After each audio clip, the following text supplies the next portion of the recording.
Good morning class, welcome in my business studies video again. हम लोग business studies के अंदर हमारा मार्केटिंग मैनेजमेंट चैप्टर लेके चल रहे थे, जो मैंने आपसे हर बार कहा है कि आपके प्रोजेक्ट के रिगार्डिंग, आपके एग्जाम्स के रिगार्डिंग बहुत इंपॉर्टेंट है। मार्केटिंग मैनेजमेंट पे आप लोगों को अपना एक प्रोजेक्ट भी बनाना होगा, जो कि आपको टॉपिक्स आपके टीचर्स देंगे आपके स्कूल में।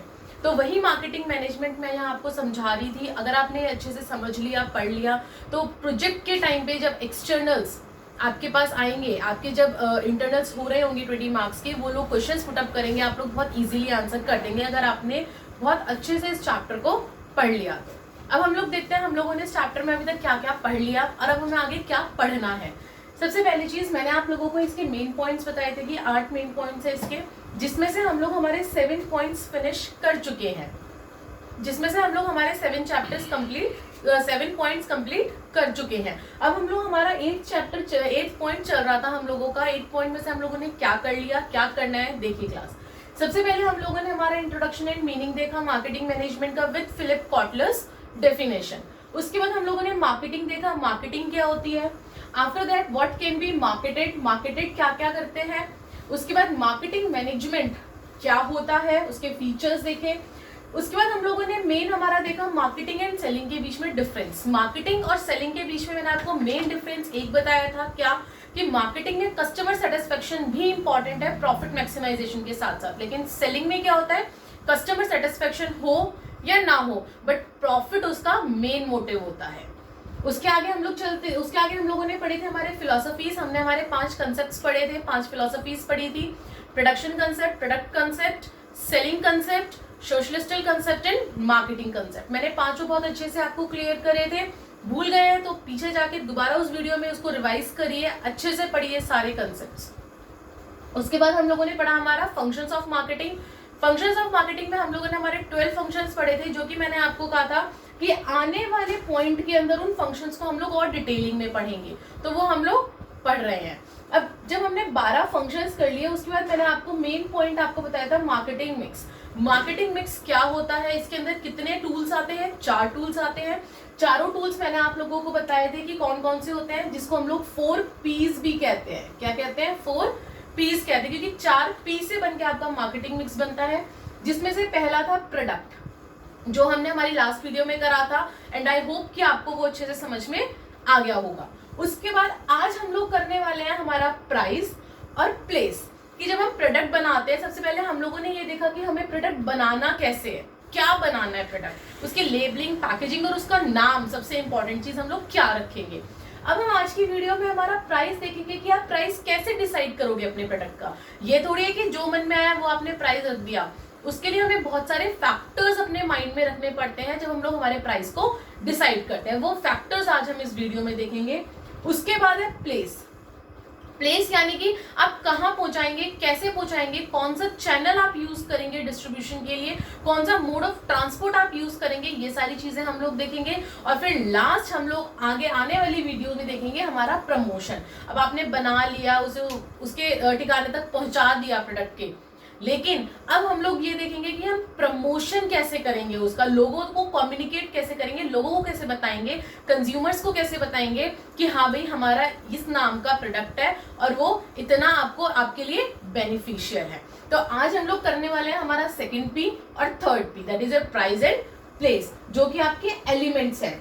इंपॉर्टेंट कंपोनेंट्स हम लोग प्रोडक्ट मिक्स के देख चुके हैं।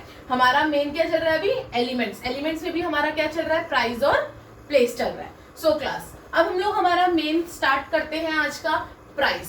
प्राइस क्या होता है, आप सब लोग जानते हैं कि आप प्राइस पैसे कि आप क्या करते हैं, मॉनेटरी टर्म में प्राइस को नापते हैं, या आपकी मॉनेटरी टर्म होती है कि आप इसको देके कोई भी चीज खरीद सकते हैं, चाहे वो प्रोडक्ट हो, चाहे वो गुड्स हो, चाहे वो सर्विसेज हो। एम आई राइट? तो इसके अंदर क्या बोल रहा है, प्राइस इज द वैल्यू, या आपकी एक वैल्यू है, कीमत है, which a buyer passes on to a seller, जो कि बायर किसको देता है, सेलर को देता है, इन ल्यू ऑफ दैट प्रोडक्ट और सर्विसेज प्रोवाइडेड। किसके बदले में, कि सेलर जो है वो आपको या तो कोई प्रोडक्ट या कोई सर्विसेज प्रोवाइड करवाएगा, इसके बदले में आप उसे प्राइस पे करते हैं। और प्राइस क्या होती है, एक वैल्यू होती है आपके, मैं बुक के लैंग्वेज के हिसाब से बता रही हूँ क्लास। एग्जाम में ये डेफिनेशंस लिखनी है, आप अपनी मर्जी से कुछ भी लिखिए है, इस चीज को ध्यान रखना। प्राइस इज द वैल्यू, ये आपकी वैल्यू है, which a buyer passes on to a seller, जो कि एक बायर सेलर को देता है in lieu of the product, किसके बदले में, प्रोडक्ट और सर्विसेज के बदले में, जो सेलर उनको बायर को प्रोवाइड करवाता है। Next, it is a crucial element. ये क्रूशियल एलिमेंट क्यों है क्लास?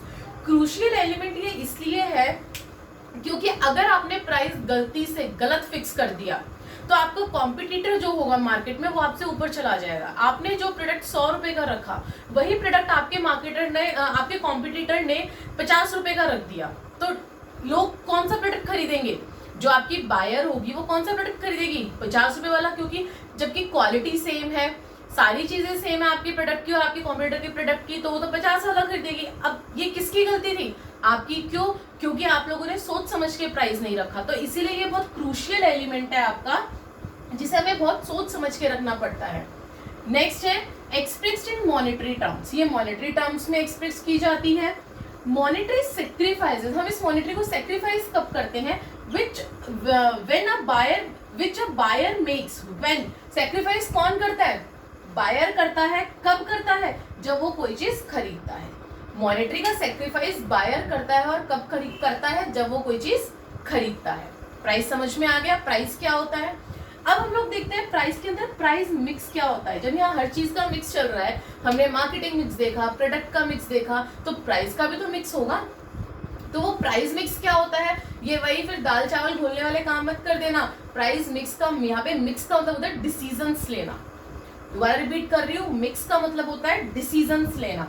ध्यान से देखिए, refer to important decisions. Price mix refer to important decisions related to fixing of price of a commodity, कि हम लोग हमारी कॉमोडिटी का, हमारे प्रोडक्ट का प्राइस क्या रखेंगे। ये वो एक इंपॉर्टेंट डिसीजन होता है प्राइस मिक्स के अंदर।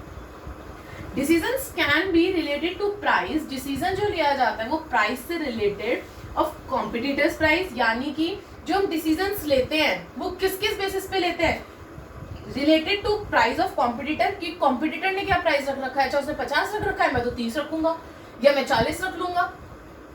डिसीजंस रिलेटेड टू डिमांड, लोगों की डिमांड कितनी है उस प्रोडक्ट को लेके। आप ये भी तो देखोगे, ये थोड़ी ना है कि आपने मान लो कि लोगों की डिमांड ही नहीं है और आप लोगों ने इतना सस्ता रख दिया कि लोग तब भी नहीं खरीद रहे। आप उस प्रोडक्ट की डिमांड भी देखोगे कि मार्केट में उस प्रोडक्ट की डिमांड कितनी है। Decisions related to fixing demand etcetera, मतलब ये सारी चीजें आप ध्यान में रखते हुए अपने प्राइस को डिसाइड करोगे। अब मैम कौन कौन से फैक्टर्स हमें पढ़ने हैं जो कि हमें माइंड में रखने हैं जब हम लोग एक प्राइस को फिक्स करें। तो हम लोग अब वो फैक्टर्स देखने जा रहे हैं। टोटल 6 फैक्टर्स हम लोग देखेंगे कि कौन कौन से फैक्टर्स जो है वो हमें हमारे माइंड में रखने हैं जब हम लोग हमारी कमोडिटी का, हम लोग हमारे प्रोडक्ट का प्राइस फिक्स करते हैं। ठीक है, सबसे पहले क्या है? Pricing objective. प्राइसिंग ऑब्जेक्टिव को आप ध्यान में रखते हुए कि आपका क्या प्राइस होना चाहिए, अपना कमोडिटी का प्राइस डिसाइड करोगे। सबसे पहले क्या है प्राइसिंग ऑब्जेक्टिव के अंदर? ऑब्टेनिंग मार्केट शेयर लीडरशिप, कि आपको मार्केट के अंदर अपने प्रोडक्ट के शेयर की कितनी लीडरशिप रखनी है। और वो कैसे रखोगे? जब आपके प्राइस का, आपके कमोडिटी का लो प्राइस होगा, जब आपके कस्टमर्स आपके प्राइस की तरफ, कमोडिटी की तरफ अट्रैक्ट होंगे। If you want to capture the big share, अगर तुम्हें बिग शेयर कैप्चर करना है मार्केट के अंदर, so you have to put the low price. आपको लो प्राइस रखना पड़ेगा so that the more people get attracted towards your commodity और द प्रोडक्ट। समझ में आई? प्राइसिंग ऑब्जेक्टिव के अंदर सबसे पहले आपको क्या करना है कि मार्केट के अंदर अपना जो शेयर है उसको ऊपर करना है। और ऊपर कैसे करोगे? अपने प्रोडक्ट के मार्केट के अंदर अपने शेयर को कम प्राइस रख के अपने प्रोडक्ट का, ताकि पहले जब स्टार्टिंग में लॉन्च करते हो तो आपका प्रोडक्ट बहुत फेमस नहीं होता कि उसकी गुडविल अपने आप बन जाएगी, बनानी पड़ती है गुडविल स्टार्टिंग में। तो स्टार्टिंग में हम लोगों को पहले पीपल्स को अट्रैक्ट करना पड़ता है हमारे प्रोडक्ट के टुवर्ड्स। नेक्स्ट क्या है? Surviving in a competitive market. अगर आपको अपने मार्केट के कॉम्पिटिटिव मार्केट के अंदर सर्वाइव करना है, so same price should be reduced by offering discounts. आपको डिफरेंट टाइप के डिस्काउंट्स ऑफर करने पड़ते हैं पब्लिक को। क्यों? क्योंकि लोग ये सोचते हैं कि जब एक हमें एक के ऊपर एक फ्री दे रहा है तो दूसरे के हम सिंगल पीस क्यों ले उतने रुपए में। आपका एक कॉम्पिटिटर है, आपने मान लो एसी बनाया, दूसरे वाले ने बोला कि अगर आप एसी इतने का, मान लो 50,000 वाला एसी लेते हैं आप लोग या 40,000 वाला एसी लेते हैं, तो उसके बदले में आपको आपको रिबेट दे दी जाएगी या फिर आपको 10,000 रुपए की या 20,000 रुपए की रिबेट है। कि ठीक है आपको वापस मिल जाएगा वो पैसा। वहीं पे अगर आप कुछ भी डिस्काउंट, आप कुछ भी रिबेट नहीं दे रहे हैं, कुछ भी नहीं कर रहे हैं, कोई डिस्काउंट नहीं है, कोई रिबेट नहीं है, किसी भी टाइप का कोई छूट नहीं है, तो वो आपके पास क्यों आएगा? जब वो वहां पे 40 का एसी भी ले रहा है, उसके बदले में उसको 10 वापस भी मिल रहे हैं, तो वो आपके पास क्यों आएगा? तो इसीलिए एक कॉम्पिटिटिव मार्केट के अंदर सर्वाइव करने के लिए आपको पब्लिक को, आपको कस्टमर्स को different type of offering discounts करने जरूरी होते हैं। Attaining product quality leadership. अब क्लास इन्हीं के साथ साथ लीडरशिप भी बनानी है मार्केट में, सर्वाइव भी करना है कॉम्पिटिटिव मार्केट में, उसी के साथ साथ आप लोगों को अपने प्रोडक्ट की क्वालिटी को भी अच्छा बना के रखना है। और क्वालिटी को कब आप अच्छा बना के रखेंगे? जब हाई प्राइसेस आर चार्ज, जब आप लोग हाई प्राइस चार्ज करेंगे, कवर कोस्ट, मान लो कि आपका जो प्रोडक्ट है वो प्रोडक्ट आपका बहुत अच्छी क्वालिटी का है। फॉर एग्जाम्पल मैं एडिडास के शूज की बात करती हूँ, आपका प्रोडक्ट बहुत ही अच्छी क्वालिटी का है, तो उसके लिए आपको क्या करना पड़ेगा? हाई चार्ज तो प्राइस करना पड़ेगा ना। क्यों? क्योंकि आपकी जो कॉस्ट है, जो आपकी कॉस्ट उस प्रोडक्ट के लिए लगी है वो ही इतनी हाई लगी है, तो आपको चार्ज तो हाई करना ही पड़ेगा प्राइस। तो इसीलिए आपको अपने प्रोडक्ट की क्वालिटी को भी बराबर रखना है, अच्छा रखना है। तो उसके लिए अगर आपको थोड़ा सा हाई प्राइस भी रखना पड़े तो कोई प्रॉब्लम नहीं है। आगे आइए, प्रोडक्ट कॉस्ट। पहला हमने देखा प्राइसिंग ऑब्जेक्टिव की, हम लोग हमारे कौन सा फैक्टर्स हम लोग माइंड में रखेंगे अगर हम लोगों को हमारा प्राइस डिसाइड करना है। पहले हम लोगों ने देखा हमारा प्राइसिंग ऑब्जेक्टिव हमारे माइंड में होना चाहिए।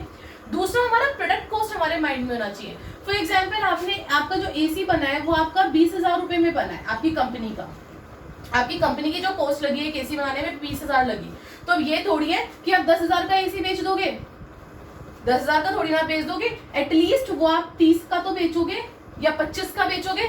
तो ये जो कॉस्ट है ना आपकी प्रोडक्ट की कॉस्ट, ये भी आपको दिमाग में रखनी पड़ती है कि एटलीस्ट हम लोग हमारा बेसिक कॉस्ट रिकवर कर सके। तो वही आपका प्रोडक्ट कॉस्ट में लिखा है, must be able to cover the total cost of the product, की जितनी टोटल कॉस्ट लगी है, लागत लगी है आपकी, वो तो आप तक पहुंचे एटलीस्ट। और वो टोटल कॉस्ट के अंदर क्या आता है? इकोनॉमिक्स में आप लोगों ने पढ़ा होगा टोटल कॉस्ट क्या क्या होती है, फिक्स्ड कॉस्ट और वेरिएबल कॉस्ट। इन दोनों को मिला के आपकी कौन सी कॉस्ट बनती है? टोटल कॉस्ट बनती है। ठीक है, अब तीसरा फैक्टर हमें क्या रखना है माइंड के अंदर? Extent of competition in the market. Market, इतने बड़े कॉम्पिटिटिव मार्केट के अंदर आपको रहना भी तो है। If competition is high then price is fixed keeping in mind the price of competitors price. वही जो मैंने अभी आपको स्टार्टिंग में बताया था, सेम चीज की, अगर आपको प्राइस अपने कॉम्पिटिटर, अपने कॉम्पिटिशन वाले मार्केट के अंदर टिके रहना है तो आपको अपने पहले कॉम्पिटिटर का प्राइस अच्छे से देखना है कि उसने क्या प्राइस रख रखा है, उसके बेसिस पे आप अपने प्राइस को डिसाइड करोगे। सो हमने यहाँ पे ये 3 फैक्टर्स देखे, आइए आगे के फैक्टर्स देखते हैं हम लोग। 3 बहुत अच्छे से फैक्टर्स आपको समझ में आ गए होंगे। अभी हम लोगों ने हमारे 3 फैक्टर्स देखे कि किस किस फैक्टर के बेसिस पे हम लोग हमारे प्राइस को डिसाइड करेंगे। अब बाकी के 3 देखते हैं क्लास, बाकी के 3 फैक्टर्स क्या कहते हैं? कस्टमर की डिमांड कितनी है आपके प्रोडक्ट को लेके, या फिर उसकी यूटिलिटी कितनी है, कितना वो आपके प्रोडक्ट को यूज कर रहा है। जो प्रोडक्ट आप लॉन्च कर रहे हैं उस प्रोडक्ट को वो कस्टमर कितना यूज कर रहा है, ये भी तो ध्यान में रखोगे। तो देखिए, demand of product and services kept in mind. Demand आपके माइंड में होनी चाहिए कि जो प्रोडक्ट आप लॉन्च कर रहे हो वो प्रोडक्ट एक कस्टमर कितना यूज कर रहा है जिस टारगेट मार्केट में आप अपना प्रोडक्ट बेच रहे हो।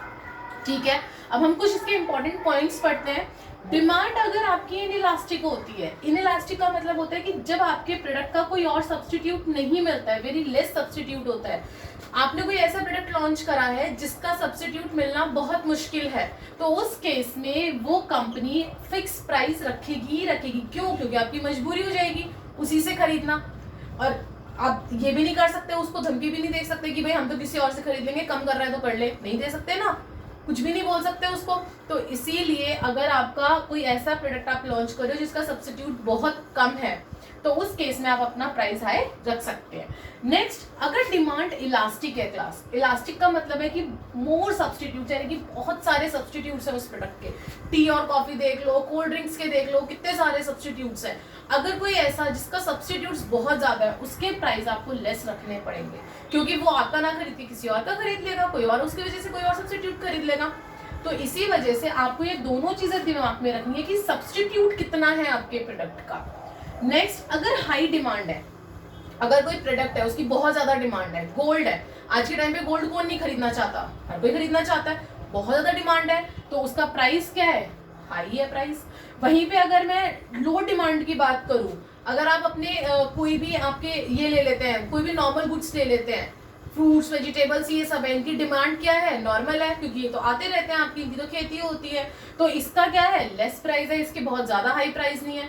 बीच में आप लोगों ने देखा होगा ऑनियन के प्राइस कितने ज्यादा बढ़ गए थे, क्यों, क्योंकि उसकी डिमांड बहुत ज्यादा हो गई थी ना डिमांड, और उसकी प्रोडक्शन क्या थी, कम थी, तो जिसकी वजह से हाई प्राइस रखना पड़ा था। और अगर कोई ऐसा गुड है जिसकी डिमांड बहुत ज्यादा है मार्केट के अंदर, तो उसका प्राइस क्या होता है, लेस रखना पड़ता है आपको। Next, higher utility class. अगर आप किसी चीज के मान लो कि आप आदी हो गए कि हाँ भाई मुझे तो वो चाहिए ही चाहिए, किसी कोई चीज है ऐसी, कोई ऐसा प्रोडक्ट है कि आपको चाहे कुछ भी हो जाए, चाहे वो 500 रुपए का मिलने लग जाए, आपको खरीदना है।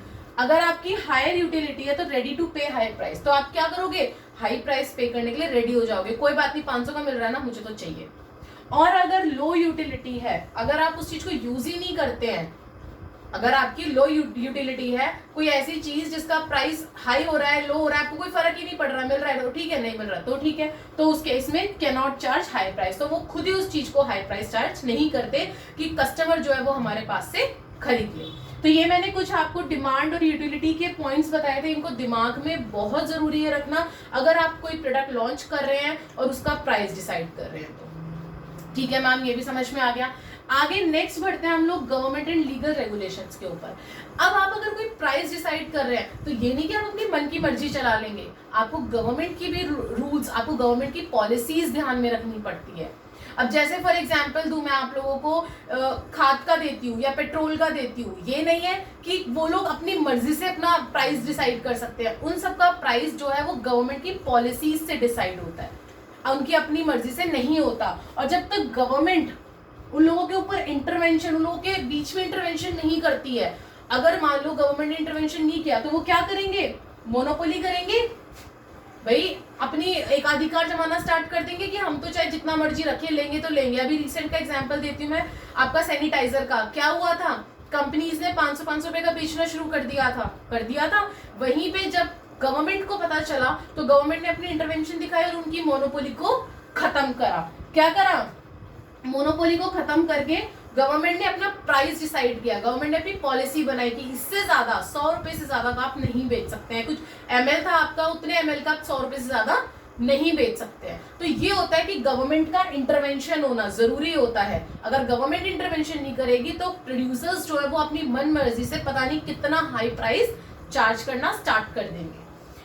नेक्स्ट है और लास्ट है मार्केटिंग मेथड यूज। अब कुछ मार्केटिंग मेथड्स भी आपको यूज करने पड़ते हैं। अब अगर आप डिस्काउंट्स नहीं रखोगे, रिबेट्स नहीं रखोगे, किसी भी तरीके की कोई छूट या कुछ भी यूज नहीं करोगे, कोई प्रमोशनल टूल यूज नहीं करोगे, तो क्या आपका प्रोडक्ट बिक जाएगा? बिल्कुल नया प्रोडक्ट है, उसकी गुडविल नहीं है, आपको कुछ ना कुछ कस्टमर्स तक अपना प्रोडक्ट बताने के लिए कि मैंने प्रोडक्ट लॉन्च किया है, चाहे एडवर्टाइजमेंट ही यूज करनी पड़े, आपको कोई ना कोई मार्केटिंग मेथड यूज करना पड़ेगा जिससे आप कस्टमर को बता सके कि हाँ हम लोगों का प्रोडक्ट लॉन्च हुआ है, और उसकी कॉस्ट जो आपने एडवर्टाइजमेंट करी उसकी कॉस्ट आप कहाँ लगा देते हैं? अपने प्रोडक्ट के कॉस्ट में ऐड कर देते हैं। तो इसी वजह से आपको ये भी ध्यान में रखना है कि आप कौन सा प्रमोशनल टूल यूज कर रहे हैं, वो कितना महंगा पड़ रहा है, ताकि आप अपने प्रोडक्ट का प्राइस डिसाइड कर सको।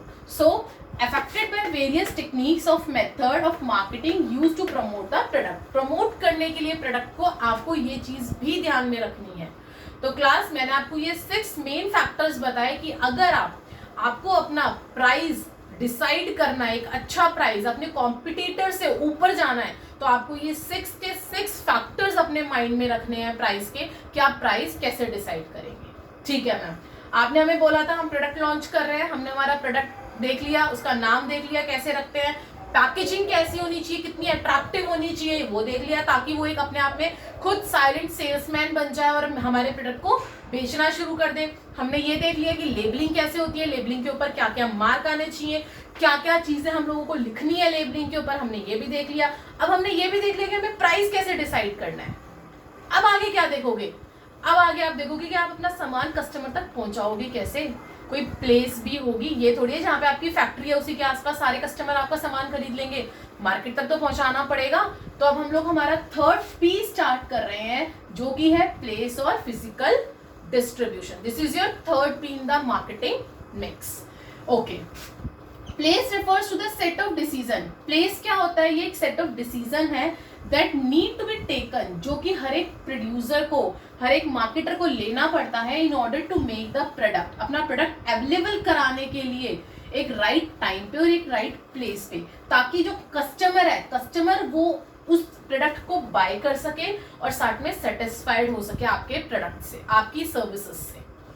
ठीक है, तो प्लेस क्या है? प्लेस आपका एक वो सेट ऑफ डिसीजंस है जिस डिसीजन के अंदर हम लोग ये डिसाइड करते हैं कि किस तरीके से हमारा प्रोडक्ट जो है वो अवेलेबल हो एक राइट टाइम पे और राइट प्लेस पे, ताकि कस्टमर सेटिस्फाइड भी हो सके और उन तक हमारा सामान इजीली पहुंच भी सके।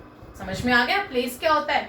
अब हमने प्राइस मिक्स पढ़ा, प्रोडक्ट मिक्स पढ़ा, मार्केटिंग मिक्स, तो प्लेस मिक्स क्यों नहीं आएगा? वो तो कहेगा भाई मैं भी आऊंगा, जब सब में मिक्स आ रहा है तो फिर मैं क्यों नहीं, मेरे भी तो डिसीजंस लिए जाएंगे मेरे रिगार्डिंग भी। तो ठीक है, आ जाओ, अब हम प्लेस मिक्स पढ़ते हैं। Place mix refers to important decisions, बार बार बोल रही हूँ यहाँ पे, मिक्स का मतलब डिसीजंस है, चाहे वो प्रोडक्ट मिक्स हो, चाहे वो प्राइस मिक्स हो, चाहे वो प्लेस मिक्स हो। Place mix refers to important decision related to physical distribution of goods and services, कि आप अपने गुड्स एंड सर्विसेज का फिजिकल डिस्ट्रीब्यूशन कैसे कराओगे, आप कस्टमर तक कैसे पहुंचाओगे अपने प्रोडक्ट को। These decisions are decided the channel of distribution, market for distribution, कौन सा चैनल यूज करोगे, कौन सा मार्केट यूज करोगे, ये सारी चीजें इसके अंदर हम लोग आगे पढ़ने वाले हैं। अब आपके इसके मेन दो है क्या, एक तो हमें पढ़ना है चैनल ऑफ डिस्ट्रीब्यूशन और एक हमें पढ़ना है फिजिकल मूवमेंट ऑफ गुड्स। ये दोनों चीजें हम लोग आगे कंटिन्यू करते हैं। आइए क्लास, अभी हम लोगों ने प्राइस देखा कि हम लोगों को प्राइस डिसाइड करते हुए अपने दिमाग में क्या क्या चीजें रखनी है। फिर हम लोगों ने हमारा थर्ड पी उठाया था, दैट इज अ प्लेस। अब आप अपना प्रोडक्ट कैसे कस्टमर्स तक पहुंचाओगे, उसके अंदर मैंने आपको दो चीजें बताई थी, एक चैनल ऑफ डिस्ट्रीब्यूशन, एक फिजिकल डिस्ट्रीब्यूशन। उसमें से हम लोग हमारा पहला स्टार्ट कर रहे हैं channel of distribution. Channel of distribution होता क्या है क्लास, ध्यान से सुनिए। It refers to the people. Channel of distribution के अंदर कोई पीपल या मिडिल मैन आता है जो कि हेल्प करता है हमारे गुड्स को डिस्ट्रीब्यूट करने में, यानी कि कस्टमर्स तक पहुंचाने में। ठीक है, कस्टमर्स, अब ये थोड़ी है कि एक बात बताओ कि फैक्ट्री के आसपास कस्टमर रहते हैं, नहीं ना, customer are scattered all over the country. Customer तो पूरी कंट्री में फैले हुए हैं और नहीं पता कि कौन से कोने से कंट्री के कस्टमर बोलते कि हमें आपका सामान चाहिए। Am I right? So channels of distribution are the firms। Channel of distribution जो है वो फर्म्स भी हो सकती हैं और कोई इंडिविजुअल भी जो हेल्प करता है, who help in transferring the goods from place of manufacturing to place of consumption. Manufacturing की प्लेस से कंजम्पशन की प्लेस तक पहुंचाने में आपके ये मिडलमैन्स, ये फर्म्स, इंडिविजुअल्स आपकी हेल्प करते हैं, फर्म्स की हेल्प करते हैं कि जहां मैन्युफैक्चर हो रहा है वहां से आपका प्रोडक्ट जो है वो कहां चला जाए, कंजम्पशन जो कंज्यूम कर रहा है कंज्यूमर तक चला जाए। ठीक है मैम, हमें समझ में आ गया अच्छे से चैनल ऑफ डिस्ट्रीब्यूशन क्या होता है। अब दो केसेस होते हैं क्लास। पहला होता है कि मान लो कि कोई भी चैनल ऑफ डिस्ट्रीब्यूशन बीच में नहीं आ रहा, व्हेन नो मिडलमैन और डिस्ट्रीब्यूशन चैनल, आपने कोई चैनल यूज ही नहीं करा, आपका सामान डायरेक्ट आपकी कंपनी से कस्टमर तक पहुंच रहा है, मैन्युफैक्चरर से कस्टमर तक पहुंच रहा है, कोई मिडलमैन बीच में नहीं है। और दूसरा केस होता है व्हेन मिडलमैन इज अवेलेबल, यानी कि जब कस्टमर तक पहुंचेगा ना सामान, तो बीच में वो किससे लेकर आएगा, रिटेलर, होलसेलर, एजेंट, यानी कि कोई भी जर्नल मर्चेंट। तीनों में से कोई भी जर्नल मर्चेंट होगा, वो पहले मैन्युफैक्चरर से उठाएगा फिर कस्टमर तक पहुंचाएगा।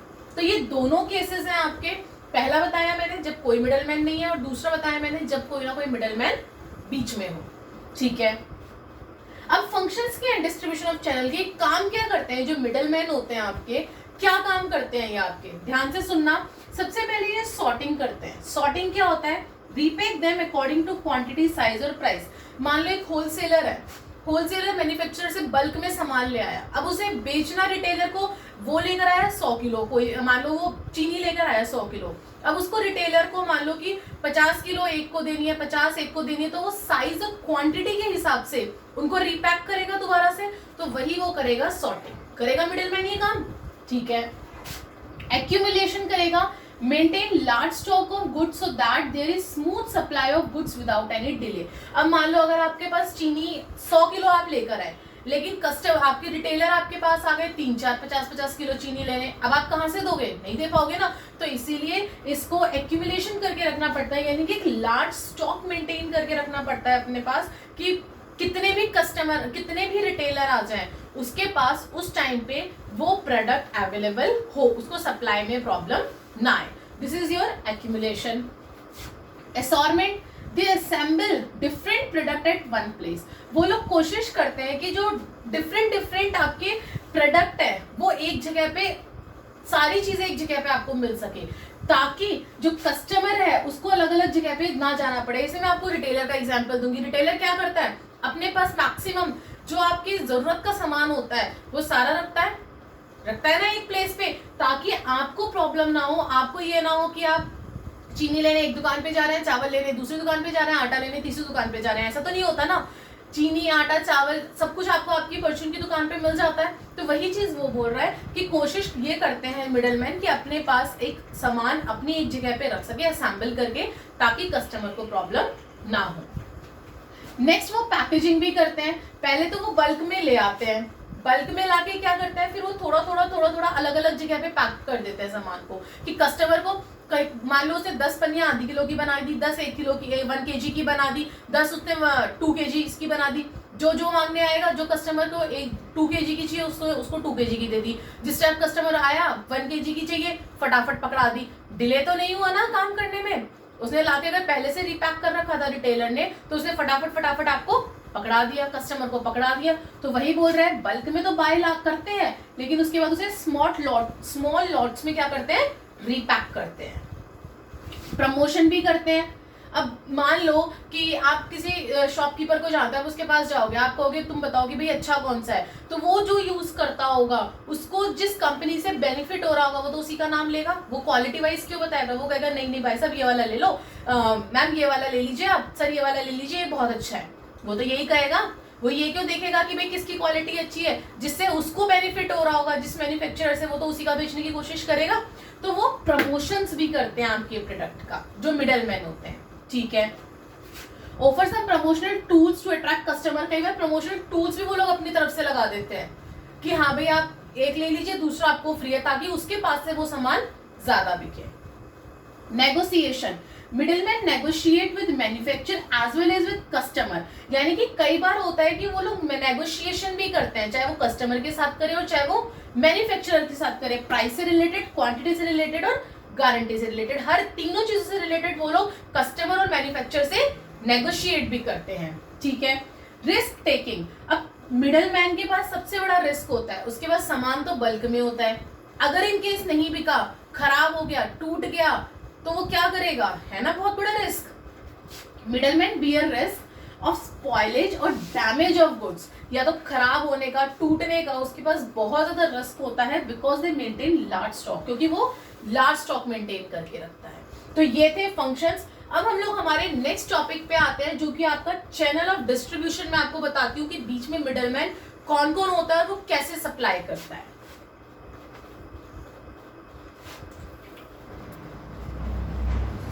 हम लोगों ने हमारे अभी देखिए क्या क्या चैनल ऑफ डिस्ट्रीब्यूशन, यानी कि जो मिडलमैन होते हैं वो क्या क्या फंक्शंस करते हैं। आई होप आपको सारे फंक्शंस अच्छे से समझ में आ गए होंगे। अब हम लोग हमारे टाइप्स देखते हैं, जो भी मैं आपको बता रही थी केस नंबर 2, कि जिसके अंदर आपका सामान डायरेक्ट मैन्युफैक्चरर से लेके कस्टमर तक नहीं पहुंचता, तो बीच में कौन कौन आता है। तो अब हम लोग वो देखते हैं कौन कौन आता है। चैनल लेवल की जो टाइप होते हैं वो 2 टाइप्स होते हैं क्लास।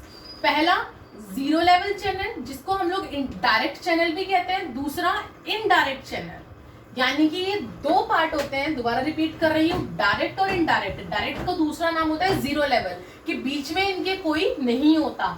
सामान आपका मैन्युफैक्चरर से डायरेक्ट पहुंचता है, किसके पास, कंज्यूमर के पास।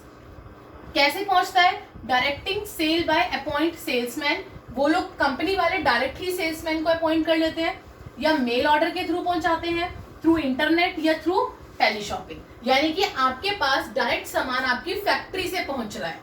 क्लियर है, ये होता है डायरेक्ट।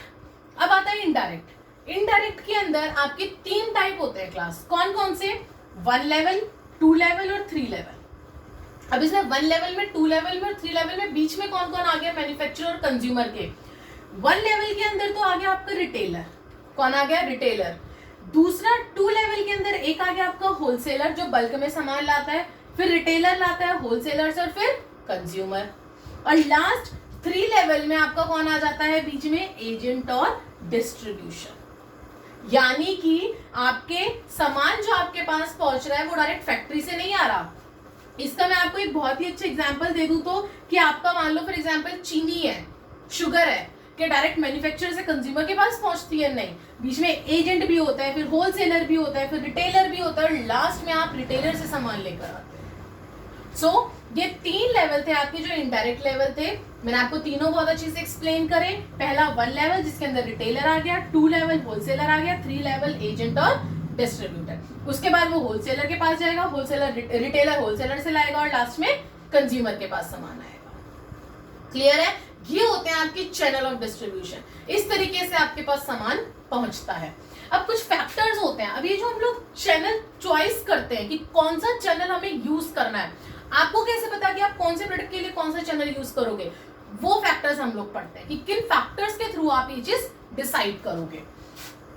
फिजिकल, सबसे पहली चीज आप पाथ देखते हो कि जो सामान आपको पहुंचाना है उसका पाथ लॉन्ग है या स्मॉल है। तो इन दोनों को ध्यान में रखते हुए हम लोग इन फैक्टर्स को देखेंगे कि कौन कौन से फैक्टर्स हैं, हमें कौन सा फैक्टर यूज करना है।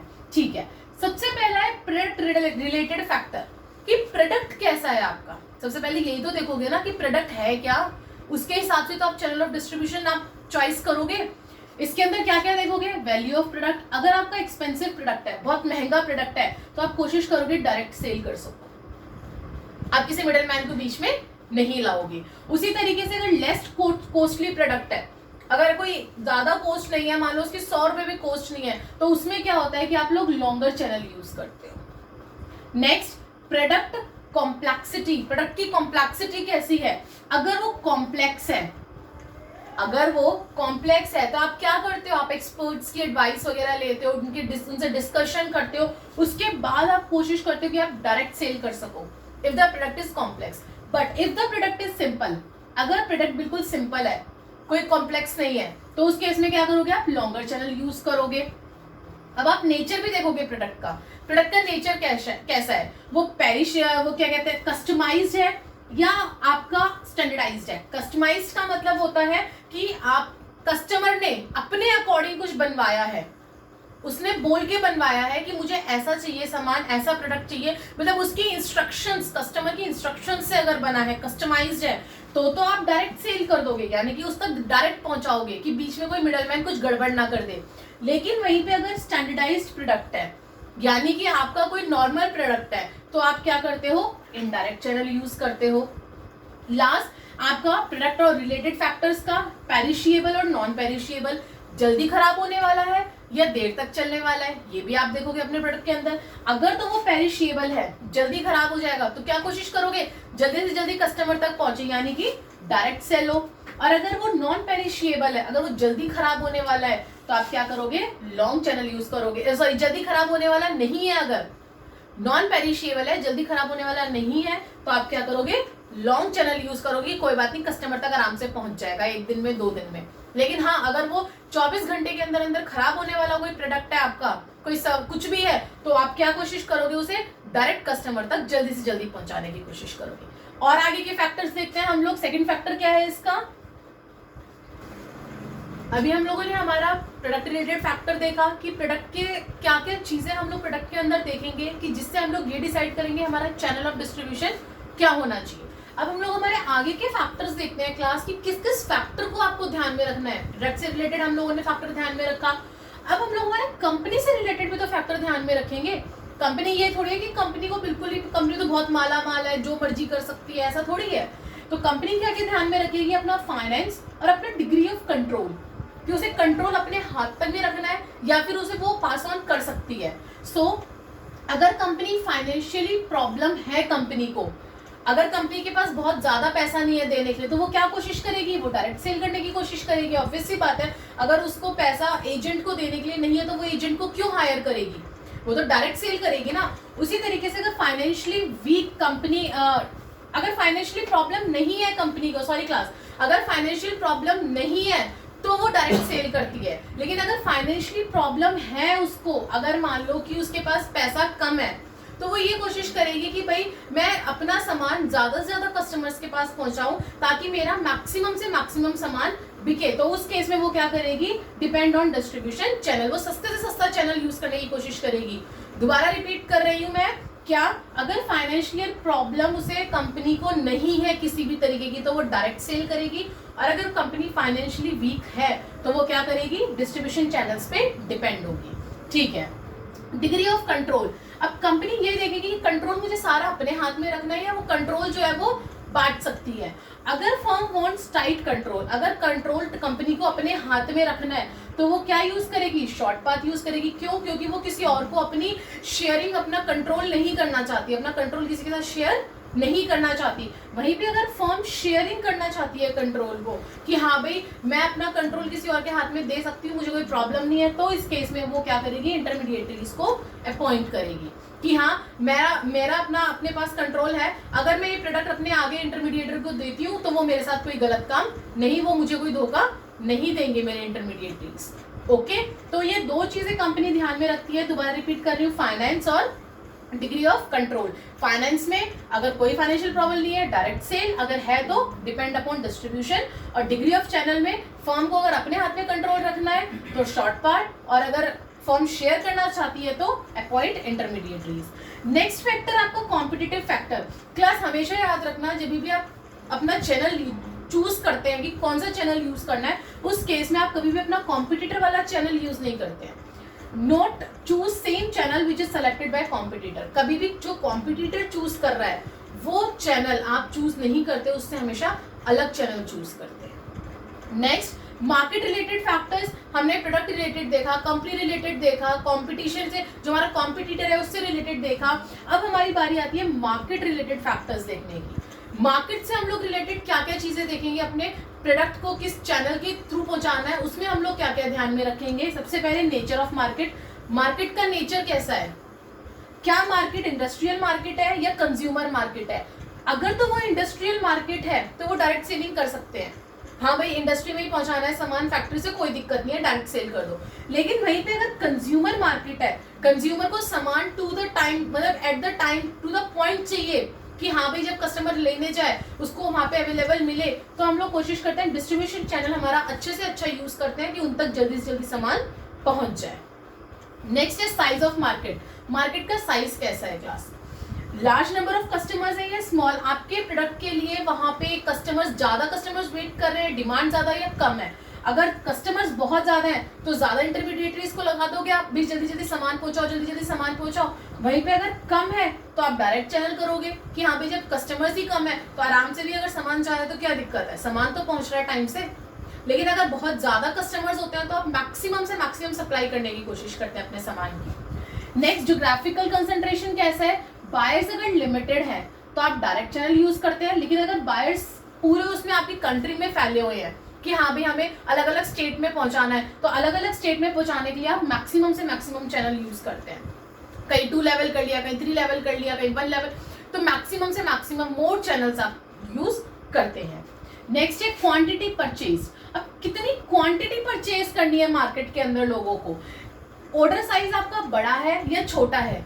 अगर बड़ा है तो आप कोशिश करेंगे डायरेक्ट सप्लाई करने की। अगर ऑर्डर साइज किसी कस्टमर ने ज्यादा ऑर्डर कर दिया आपके प्रोडक्ट का, तो आप क्या करोगे, डायरेक्ट उस तक ही पहुंचाओगे, क्योंकि बीच में अगर कोई है, बीच में कुछ उसने इंटरमीडिएट ने निकाल लिया, कुछ और कर लिया, उससे टूट गया, कुछ प्रॉब्लम किसी भी टाइप की हो सकती है, तो आप कोशिश करोगे कि आपके कस्टमर तक आपका पूरा ऑर्डर सही सलामत डायरेक्टली पहुंच जाए। लेकिन वहीं पे अगर स्मॉल ऑर्डर्स हैं तो हम लोग क्या करते हैं, रिटेलर्स को या इंटरमीडिएटरीज को बीच में ले आते हैं। सो क्लास ये फैक्टर्स, एक लास्ट फैक्टर हो रहा है एनवायरमेंटल फैक्टर।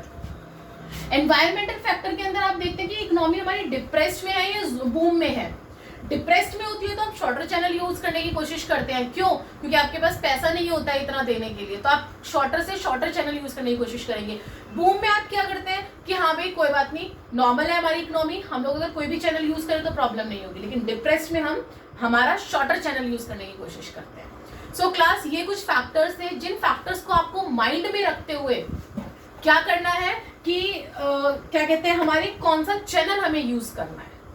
हमने प्राइस के फैक्टर्स देख लिए, अब हमने चैनल के फैक्टर्स देख लिए। अब आपका इस टॉपिक का प्लेस का लास्ट टॉपिक आ रहा है, जो हम लोग प्लेस मिक्स पढ़ रहे थे। अब हम लोगों को लास्ट में ये देखना है कि क्या डिसीजन हम लोग हमारे फिजिकल डिस्ट्रीब्यूशन के लिए लें। 4 डिसीजन हमें लेने होते हैं।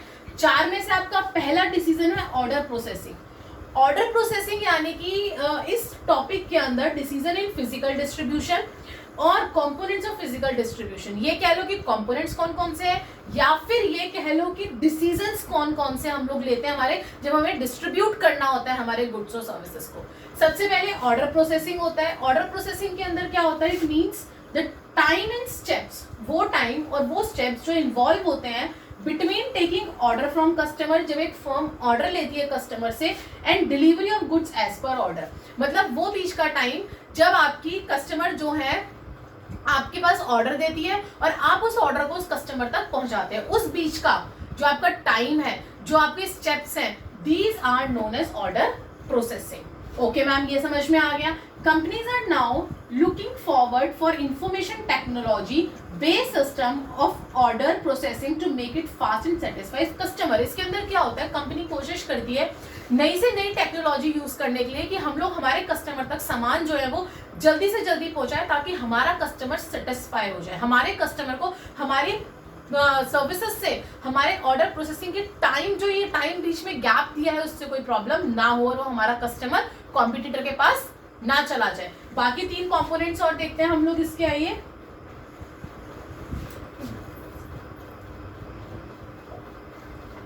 पीएस क्लास ऑर्डर प्रोसेसिंग हम लोगों ने देखा अभी कि किस तरीके से जो जो डिसीजंस हम लोगों को लेने हैं फिजिकल डिस्ट्रीब्यूशन के लिए, उसमें हम लोगों ने हमारा ऑर्डर प्रोसेसिंग देखा कि ऑर्डर प्रोसेसिंग जितना अच्छा होगा कस्टमर्स उतने सेटिस्फाइड होंगे, और कंपनीज क्या करती है कि न्यू से न्यू टेक्नोलॉजी से उस ऑर्डर प्रोसेसिंग को जल्दी से जल्दी कस्टमर तक पहुंचाने की कोशिश करती हैं अपने प्रोडक्ट्स को। अब देखिए क्लास, सेकंड डिसीजन है हमारा ट्रांसपोर्टेशन से रिलेटेड डिसीजन। अब ट्रांसपोर्टेशन से रिलेटेड डिसीजन लेना पड़ेगा, कैसे देखिए, it means physical movement of goods from place of production to where they are required, यानी कि ट्रांसपोर्टेशन का मतलब है कि आप फिजिकल मूवमेंट करवा रहे हैं अपने गुड्स की, जहां पे वो प्रोड्यूस हो रहा है वहां से लेके जहां पे उसे यूटिलाइज होना है, जहां पे उसे यूज होना है वहां तक। It adds value to the goods. क्या होता है क्लास, एक बात बताओ, अगर ट्रांसपोर्टेशन आपका रेल से, एयर से, जिससे भी आ रहा है, आपको क्या लगता है कि वो पैसा कौन पे करता है, कस्टमर ही तो पे करता है, प्रोड्यूसर थोड़ी ना पे करता है। प्रोड्यूसर क्या करेगा, मान लो कि 1000 रुपए का खर्चा पड़ा उसका ट्रांसपोर्टेशन का, तो वो क्या करेगा, उस 1000 रुपए को आपके प्रोडक्ट के अंदर इन्वॉल्व कर देगा। तो कौन पे कर रहा है, कंज्यूमर ही तो पे कर रहा है। तो वही पॉइंट यहाँ बोल रहा है कि it adds value to the goods, यानी कि ट्रांसपोर्टेशन की जो वैल्यू है वो गुड्स के अंदर ही ऐड कर दी जाती है। वेरियस मीन्स ऑफ ट्रांसपोर्टेशन, कौन कौन सी ट्रांसपोर्टेशन होती है हमारी, rail, road, air, pipeline, water transport etcetera. ये इन सब चीजों से हम लोगों के पास हमारे तक गुड्स पहुंचते हैं। These modes are evaluated and compared on the basis of speed, frequency, flexibility, cost and availability. आप कैसे डिसाइड करोगे कि आपको कौन सा मोड ऑफ ट्रांसपोर्टेशन यूज करना है, वो इन फीचर्स से, स्पीड आपको जल्दी पहुंचाना है या आप आराम से पहुंचा सकते हैं अपने प्रोडक्ट को, या फिर फ्रीक्वेंसी कैसी है आपके प्रोडक्ट की, फ्लेक्सिबिलिटी क्या है आपके प्रोडक्ट की, कोस्ट कितनी है, बहुत ज्यादा महंगा है तो आप कोशिश करोगे कि आप पहुंचा दो जल्दी, सस्ता है तो ठीक है भाई आराम से जा रहा है, क्या दिक्कत है। अवेलेबिलिटी क्या है, मार्केट में अभी चाहिए, सप्लाई बहुत जरूरी है, या फिर 2 दिन का माल आपके पास पड़ा हुआ है आपके मार्केट में, आप 2 दिन बाद भी उसे बेच सकते हैं। तो इन सारे फैक्टर्स के ऊपर भी डिपेंड करता है कि आपका मोड ऑफ ट्रांसपोर्टेशन क्या होगा। डिसीजन हम लोगों ने ले लिया ट्रांसपोर्टेशन का भी। अब तीसरा डिसीजन आता है वेयर हाउसिंग का। क्लास, कहीं पे सामान भी तो रखोगे, ये थोड़ी है कि बना बना के फैक्ट्री में रखते चले जाओगे, फैक्ट्री कितनी बड़ी होगी। तो सामान बनाने के बाद हम लोग हमारा सामान वेयर हाउसिंग तक पहुंचाते हैं, ताकि कस्टमर के पास जब भी वो डिमांड करे उसके पास हम लोग हमारा सामान जल्दी से जल्दी सप्लाई करवा सके, हमें दोबारा से प्रोडक्शन करवाने की जरूरत ना पड़े कि वो ऑर्डर दे तब हम प्रोडक्शन करें, उसके बाद उन तक पहुंचे तो पता नहीं 6 महीने लग जाएंगे, तब तक तो कस्टमर आपके कॉम्पिटिटर के पास चला जाएगा। तो उसके लिए हम लोग क्या करते हैं, हमारा वेयर हाउसिंग खोलते हैं। वेयर हाउसिंग या तो रेंट पे लिया जाता है, हायर किया जाता है, या फिर हम लोग अपना खोलते हैं। जैसे आपके घर में स्टोर रूम होता है ना, स्टोर रूम में आपका स्टॉक ऑलरेडी मेंटेन होता है कि हाँ भी साबुन खत्म हो गया तो हम लोग वहां से निकाल लेंगे, उसी तरीके से आपका कंपनी का वेयर हाउस होता है। आगे आइए, every company needs to store the finished goods until they are sold in the market. हर कंपनी को जरूरत होती थी अपने सामान को स्टोर करके रखने की जब तक वो मार्केट में नहीं बिकता। Crops are seasonal, plus crops जो होती है वो सीजनल होती है। हर एक सब्जी, हर एक वेजिटेबल जो है आपकी, वो पूरे 12 के 12 महीने में नहीं मिलती है, एक लिमिटेड टाइम के लिए मिलती है। तो क्या करते हैं फर्म्स, क्या करती हैं, जब डिमांड तो उसकी पूरे साल होती है, भिंडी है, लेडी फिंगर है, आप लोग क्या करते हैं, लेडी फिंगर आपको पूरे साल खाने को चाहिए, लेकिन वो उसकी जो क्रॉप होती है वो पूरे साल थोड़ी ना होती है, तो इसीलिए डिमांडेड तो थ्रू आउट द ईयर है, लेकिन उसे स्टोर किया जाता है। क्यों? क्योंकि वो सीजनल है, वो पूरे साल नहीं उगाई जाती है, वो एक लिमिटेड टाइम पीरियड में उगा के मैक्सिमम से मैक्सिमम उसे वेयर हाउस में रख दिया जाता है। जैसे जैसे डिमांड होती है वो आगे निकलती चली जाती है वेयर हाउस से। नेक्स्ट है आपका, मैंने एसी का एग्जांपल लिया है।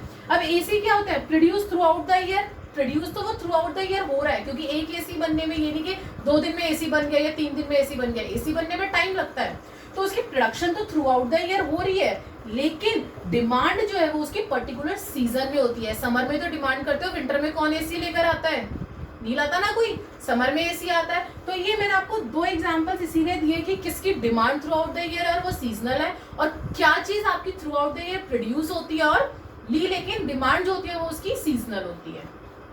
इसको आप हायर भी कर सकते हैं वेयर हाउस को, और आप अपना बना भी सकते हैं, दोनों चीजें हैं। तो ये 3 टॉपिक अच्छे से क्लियर हो गए। लास्ट टॉपिक आपका इन्वेंट्री। इन्वेंट्री आप लोगों ने अकाउंट्स में भी बहुत अच्छे से पढ़ा होगा, 11th क्लास में। स्टॉक को इन्वेंट्री कहा जाता है। मेंटेन स्टॉक ऑफ गुड्स, जब आप स्टॉक ऑफ गुड्स को मेंटेन करके रखते हैं, this is known as inventory. Necessary goods can be supplied whenever demanded, जब आप इन्वेंट्री अपने पास रखते हैं ना, और जब जरूरत होती है, जब नेसेसरी होती है